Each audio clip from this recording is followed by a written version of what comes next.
नमस्कार दोस्तों, देखिए आज के वीडियो में हम जानेंगे कि किस तरह से एक 14 साल के लड़के ने पूरी की पूरी सिकंदर की सेना को अकेले दम पे हरा दिया और साथ के साथ पूरे भारत को अखंड भारत बनाने का भी शुरुआत उसी ने कर दिया, जिसमें आज का जो पाकिस्तान, भूटान, बांग्लादेश, नेपाल यहाँ तक अपने राज्य को फैला दिया। और एक इंटरेस्टिंग बात बताता हूँ कि उसको पाकिस्तान और अफगानिस्तान दहेज में मिला। जी हाँ दोस्तों, हम बात करने वाले हैं बिहार के लाल चंद्रगुप्त मौर्य के बारे में, जिन्होंने 14 साल की उम्र में ही पूरी की पूरी सिकंदर की सेना को अकेले दम पे हरा दिया और अपने भारत को अखंड भारत बनाने का भी शुरुआत उन्हीं ने किया, जिनकी जीवन की हम कुछ अटपटी बातें और कुछ मजेदार बातें और कुछ सीखने लायक बातें आज की वीडियो में हम जानेंगे। तो अब चलिए वीडियो को हम शुरू करते हैं। देखिए, चंद्रगुप्त मौर्य का जन्म 345 ईसा पूर्व पिपलीबन गणराज्य में हुआ, जो कि अभी वर्तमान में गोरखपुर में आता है। इनके पिता पिपलीबन गणराज्य के राजा थे, जिनका नाम चंद्रवर्धन था, और इनकी माता का नाम धर्मा था। लेकिन हुआ क्या कि चंद्रगुप्त के पिता को, मतलब कि पिपलीबन गणराज्य के राजा को धनानंद ने युद्ध करके इनके पिता को हरा दिया और इनके पिता को बड़ा बेरहमी से मार दिया और इनकी माता को दासी बनाकर अपने महल में रख लिया, जो कि सेवा पानी करती हैं, किसी को पानी पिलाती हैं, वही वाला दासी बना के रख लिया। लेकिन जब इनके पापा का और धनानंद का युद्ध हुआ तो उस टाइम चंद्रगुप्त मौर्य काफी छोटे थे, तो चंद्रगुप्त मौर्य किसी वजह से बच गए और धीरे धीरे करके इधर उधर रह के थोड़े से बड़े हो गए। लेकिन कमाल की बात है कि इनकी भी दो को शादी हुई। एक तो हुई थी धनानंद की बहन से, मतलब कि महापद्मनंद की बेटी, जो कि धनानंद का पापा था, और एक थी वो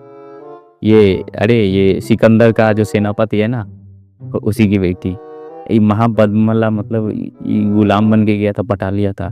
इसकी बात बाद में करें, पहले वीडियो को आगे बढ़ाते वरना वीडियो लंबी हो जाएगी। तो ये था चंद्रगुप्त मौर्य की थोड़ी सी बेसिक जानकारी। अभी इसको यहीं पर रोक देते हैं, पहले देख लेते हैं कि सिकंदर की क्या काबिलियत। देखिए, सिकंदर को एलेक्जेंडर द ग्रेट भी कहा जाता। सिकंदर का जन्म 356 ईसा पूर्व प्राचीन ग्रीस के पेला में हुआ। सिकंदर के पिता का नाम फिलिप द्वितीय था और इसकी माँ का नाम ओलंपिया था। ये ओलंपिक वाला नहीं, ओलंपिया, ये इसकी माँ का ही नाम ओलंपिया, तो गलत मत समझना, ओलंपिया ही नाम था इसकी माँ। ससुरा बड़ा खतरनाक था। इसने 20 साल की उम्र में ही ना अपने पिता का जो गद्दी होता है ना, जो राजा था इसका पिता मैसेडोनिया का, इसने वो गद्दी हथिया लिया और खुद ही ससुरा मैसेडोनिया का राजा बन गया। और राजा बनने के बाद इस ससुरे ने 12,000 मील की विजय यात्रा, जिसमें इसने ईरान, मिस्र, मेसोपोटामिया, फिनिशिया, जुदेया, गाजा तक अपना शासन फैला दिया। लेकिन धीरे धीरे बढ़ते बढ़ते जैसे जैसे ही जीत रहा था हर देश को, हर राज्य को, वैसे वैसे इसका मनोबल एकदम बढ़ रहा था और बढ़ते बढ़ते इस ससुरा भारत तक आ गया। और ये भारत के पास आ पहुंचा था 326 ईसा पूर्व में। और जैसे ही भारत के पास आ पहुंचा तो यहाँ पे एक तक्षशिला नामक राज्य था, तो वहाँ के एक राजा थे आम्बिक। वो एकदम डर गए, एकदम गए, हाथ जोड़ लिए, देवता छोड़ दो हमको, हम समर्पण करते हैं। और आम्बिक सिकंदर के साथ मिल गए और वो सब मिलके एकदम करते भारत पर हमला। लेकिन आम्बिक ने जब आत्मसमर्पण किया तो एकदम सिकंदर का मनोबल एकदम बढ़ गया ऊपर कि वाह, हमने तो भारत के एक राजा को हरा दिए हैं और आगे सब ऐसे ही राजा मिलेंगे तो उसको भी कूट काट के एकदम राज्य करेंगे वहाँ पे। लेकिन बीच में आ गए राजा पोरस, एकदम बोले हम नहीं हटेंगे रास्ते से। और उस टाइम भी अभी का जो ये पूरा पाकिस्तान है ये भारत में ही था। और जब बीच में आ गए राजा पोरस को, हुआ दोनों के बीच घमासान युद्ध। इधर से तीर चला, इधर से तलवार चला, इधर से तीर चला और राजा पोरस ने दिए सिकंदर को पछाड़। लेकिन क्या हुआ कि सिकंदर की सेना काफी बड़ी थी, तो राजा पोरस हार गए और सिकंदर ने बोला जाओ राजा पोरस को पकड़ के लेके आओ। फिर सिकंदर के सिपाहियों ने राजा पोरस को पकड़ के लेके आए। फिर उनसे बोला गया कि अरे हमारे सामने सर झुकाओ। राजा पोरस बोले हिंदुस्तान के राजा हैं, सर नहीं झुकाएंगे, सर काट दीजिए। सिकंदर राजा पोरस की बहादुरी से बहुत खुश हुआ और उनको अपने दोस्त बना लिया, मतलब कि मित्र राष्ट्र बना लिया। और उनसे बोला कि जब भी हम आगे हमला करेंगे तुम हमारा साथ दोगे। बेचारा मजबूर थे, क्या करते, हार गए थे, तो उन्होंने हाँ कर दिए। मतलब कि सिकंदर की पूरी प्लानिंग थी अभी की जो हमारी भारत है उस पर हमला करने का। लेकिन अब आता है यहीं पर एक ट्विस्ट ये है कि सिकंदर ने जिस तक्षशिला को जीता था उसी तक्षशिला में एक तक्षशिला नाम का विश्वविद्यालय भी, जो कि आज के टाइम पाकिस्तान के रावलपिंडी जिले में आता है। तो उस टाइम उस विश्वविद्यालय में एक काफी बड़े अध्यापक थे जिनका नाम था चाणक्य, जिनको विष्णुगुप्त भी कहा जाता था। और वो काफी बड़े राजनीतिक रणनीतिकार थे। और चाणक्य को सीधा सीधा समझ में आने लगा कि अगर सिकंदर भारत में प्रवेश कर लेता है, अगर ये भारत के राजाओं को हरा देता है, तो इसको भारत से भगाना बड़ा मुश्किल हो जाएगा। जाएगा। तो उसी टाइम चाणक्य तक्षशिला से बिहार की तरफ चल देते हैं, क्योंकि उस टाइम पे पूरे भारत को बिहार से ही कंट्रोल किया जाता था, बिहार के मगध से, जो कि आज पटना है, जिसे एक टाइम पर पाटलिपुत्र भी कहते थे। उस टाइम पर पूरे जो मगध साम्राज्य के ऊपर राज्य था वो था नंद वंश का, और जो नंद वंश का राजा था वो था धनानंद। और ये ससुरा बड़ा खच्चर था, दिन भर ऑर्केस्ट्रा देखता था, नाच गाना में एकदम फिदा रहता था, दारू पीता था, शराब पीता था और छौड़ी पटाता था, किसी का इज्जत नहीं करता था, अपने बड़ों का इज्जत नहीं करता था। इस टाइप का एक खच्चर था, जैसे कि आजकल के छपरी लोग करता है उस टाइप का। तो चाणक्य जी जब मगध आए तो जो धनानंद का सिपाही लोग था, तो उन्होंने चाणक्य को महल में जाने से रोक दिया और बोला कि अरे तुम अभी यहीं रुको, हमारे महाराज अभी ऑर्केस्ट्रा देख रहे हैं, नचनिया के साथ नाच कर रहे। तो चाणक्य जी एकदम गुस्सा हो गए और सोचने लगे अरे इसके राज्य पे एकदम युद्ध की खतरा मंडरा रही है, और ये है कि एकदम नशे में टुल्ली हुआ पड़ा। और यही सोच के चाणक्य जी घुस गए जबरदस्ती अंदर। तो वहां पर धनानंद एकदम नचनियों के साथ नाच रहा था, दारू पी रहा था, शराब पी रहा था। जैसे ही चाणक्य जी घुसे कि पूरा बंडोल हो गया अकेला। तो धनानंद को आ गया एकदम गुस्सा, धनानंद एकदम गुस्से से तिलमिला आ गया कि अरे कौन टकला आ गया है, एकदम पूरा मेरा मौसम बिगाड़ दिया। फिर धनानंद को चाणक्य जी ने समझाया कि देखिए मगध पर सिकंदर का हमला होने वाला है, सिकंदर के सामने आंभिक ने भी आत्मसमर्पण कर दिया है, सिकंदर ने राजा पोरस को भी हरा दिया है, लेकिन उन लोगों को उन्होंने मारा नहीं है, उन लोगों को अपने साथ मिला लिया है। इसका ये मतलब निकलता है कि वो लोग किसी बड़े युद्ध की तैयारी कर रहे हैं, मतलब कि वो लोग मगध पर हमला करने वाले हैं, मतलब कि भारत पर हमला करने वाले। लेकिन सिकंदर ससुरा नशे में टुल था, एकदम बोला अरे टकला तू सिखाएगा हमको कि क्या करना है क्या नहीं करना है। फिर चाणक्य जी गुस्से में आ गए, फिर उन्होंने बोले कि हमला होने वाला है, ये होने वाला है, वो होने वाला है। फिर धनानंद एकदम गुस्से में आया और एकदम दिया चाणक्य को कस के थप्पड़। उसके बाद जो चाणक्य जी उठे, और उस टाइम वो टकले हुए थे और एक टीकी बड़का सा था, इतना ऐसे करके लंबा चोटी सा, टीकी खोले और चाणक्य जी बोले धनानंद तूने मेरा मोह मोह किया है, मैं तू तेरा टेंगे टेंगे करूंगा। मतलब कि धनानंद को बोले जब तक मैं तुझे इस गद्दी से हटा नहीं देता, किसी दूसरे को बिठा नहीं देता, तब तक मैं अपने इस चुटिया को नहीं बांधूंगा। चाणक्य ने बोले कि धनानंद का गया जल के, तो गुस्से से हो गया एकदम आग बबूला। धनानंद ने बोला अपने सैनिकों को पकड़ो इस टकले को और फांसी पर लटका दो। और उसके सैनिकों ने पकड़ा चाणक्य को और लटकाने चला गया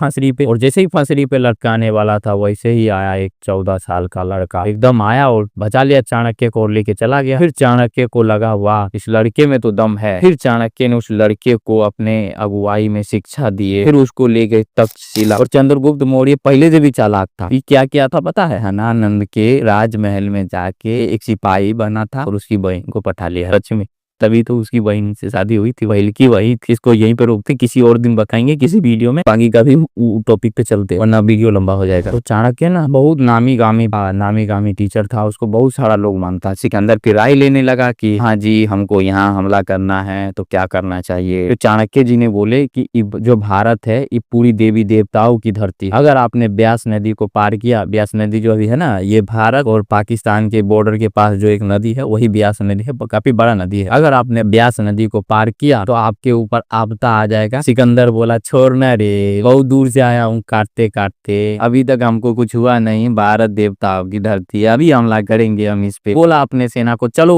उसका सेना आया, जैसे ही ब्यास नदी को पार करने की कोशिश किया सब के सब लंगड़ा हो गए, लुल्ला हो गया, आवाजें बंद हो गया। फिर उसके सेना में हाहाकार मच गया कि अरे ये बुढ़वा तो ठीक के बोल रहा था, ये टकला तो ठीक के बोल रहा था। लेकिन सच में हुआ क्या था आपको मैं बताता हूँ। हुआ क्या कि चंद्रगुप्त मौर्य को जब चाणक्य ले गए थे ना, तो चंद्रगुप्त मौर्य को बोले कि सिकंदर की सेना में से किसी एक सैनिक को मार दे, और उसने मार दिया। और चंद्रगुप्त मौर्य उसका कपड़ा पहन के और सिकंदर की सेना में घुस गए। और सिकंदर की सेना में घुसने के बाद उसके जो खाना बनता था, रसोईया था, उसमें जाके उल्टा पुल्टा जहर मिलाते गए। और जैसे जैसे वो लोग खाता था वैसे एक बटालियन पार करने की कोशिश करते थे तो कोई लंगड़ा हो जाता, कोई लुल्ला हो जाता, किसी को चेचक हो जाता था, कोई बहरा हो जाता, कोई अंधे हो जाता, कोई ऐसे मुंह डेरा हो जाता था। ऐसे कर करके सिकंदर की पूरी सेना में एकदम हाहाकार मच गया। तो उसके बाद सिकंदर की सेना ने हाथ खड़ा कर दिया कि हम नहीं भारत पर हमला करेंगे। भाई कि उसकी जो सेना थी ना पहले से काफी थक चुकी थी। और उन लोगों का ना एक चिंता और था, वो लोग भी जवानी में आए थे युद्ध लड़ने। जो जवान लड़का को होता है उनकी सेटिंग भी होती है, उनको लग रहा होगा कि कोई और मजा मार रहा होगा वो, इसीलिए उनको घर जाने की जल्दी। तो सिकंदर ने अपना बोरिया बिस्तर बांधा और वहां से धीरे धीरे करके निकल गया। लेकिन जो सिकंदर का सेनापति था सेलूकस, और सेलूकस को पक्का पक्का पता था कि ब्यास नदी के बाद कोई दैवीय प्रकोप नहीं है, कोई ना कोई पक्का कांड कर रहा है। इसी की बेटी से चंद्रगुप्त मेरे ब्याह किया था। सेलूकस कह रहा था हम जयबे नहीं करेंगे, झूठ बोल रहा है, यहाँ पर कोई दैवीय प्रकोप नहीं है, हम जयबे नहीं करेंगे, हम हमला करेंगे। सिकंदर बोला चलता है कि तुमको यहीं पे काट के गाड़ दे रहे। फिर वो लोग चले गए। तो इसको अभी यहीं पर रोकते हैं जब तक सिकंदर अपने राज्य जा रहा है। अभी आते हैं मगध, जहाँ पर धनानंद का राज्य था। चाणक्य बोला सब तूने मेरा किया था मोए मोए, अब तेरा होगा टिंगे टिंग। एकदम चाणक्य ने सारे राजाओं को मिलाया, चंद्रगुप्त मौर्य को प्रशिक्षण दिया और जाके धनानंद को हरा दिया। और धनानंद के मरने के बाद जो मगध का राजा था वो बना चंद्रगुप्त मौर्य। लेकिन हुआ क्या, कुछ सालों बाद सिकंदर की मृत्यु हो गई। तो वहाँ का जो राजा का गद्दी था वो खाली हो गया। तो वहाँ का जो राजा बना वो बना ये सेलूकस। और सेलूकस को पक्का पता था कि ब्यास नदी के बाद कोई दैवीय प्रकोप नहीं है, कोई ना कोई पक्का कांड कर रहा है, चलते हमला करते हैं। सेलूकस को लगा कि वही महापद्मनंद होगा, पी के ऑर्केस्ट्रा देख रहा होगा, नाच रहा होगा, गा रहा होगा, छबड़ी बटा रहा होगा। आया एकदम लेके, एकदम ताम झाम अपना लेके। लेकिन यहाँ बैठा था उनके अब्बा चंद्रगुप्त मौर्य। उन्होंने जो काटना शुरू किया कि धड़